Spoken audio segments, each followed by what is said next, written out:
Hello မင်္ဂလာပါနော် Bible quiz မှာကြိုဆိုပါရနော်Bible quiz ကိုအတူတူတွားပြီးမှလေ့လာကြည့်အောင်နော်Bible quiz ကိုဖြေဖို့အတွက်ကျမ်းစာအုပ် Bible ဆိုတဲ့ software ကိုဖွင့်မယ်နော်Bible software ထဲရောက်တဲ့ဒီလိုမျိုးလေးပေါ်လာမယ်နော်အပေါ်ဆုံးမှာတွေ့လိမ့်မလားဒီမှာနော်အပေါ်ဆုံးမှာ quiz ဆိုတဲ့ဟာလေးတွေ့ရမလားအကောင့်လေးတစ်ချက်ဝင်မယ်နော်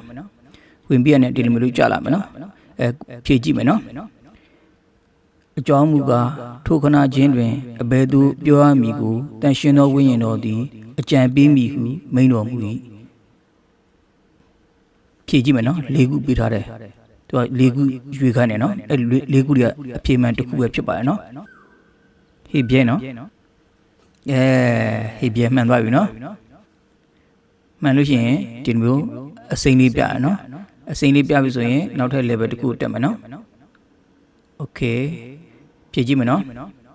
ဥပုံနေလွန်9ရက်တွင်ပရမနေ့ရက်မိုးလင်းအပ်ဆဲဆဲအချိန်၌မာဂရမာယီနှင့်အခြားသောမာယီသည်တင်းရိုင်းတော်ကိုအကြည့်အကျတွားကြ၏ကဲမှလည်း၄ခုပေးထားရနော်ဖြည့်မယ်နော်အမှန်နော်ဟေပြဲကိုဖြည့်ကြည့်မယ်နော်မှန်သွားပြန်ပြီနော်ဒီတစ်ခါလည်းမှန်သွားပြန်ပြီနော်အဲ့လိုပဲနောက်ထပ်ကိုမှန်လို့ရှိရင် level တွေတက်သွားလို့ရပါနော်အားလုံးကိုကျေးဇူးတင်ပါတယ်နောက်မှပြန်ဆုံကြရအောင်bye bye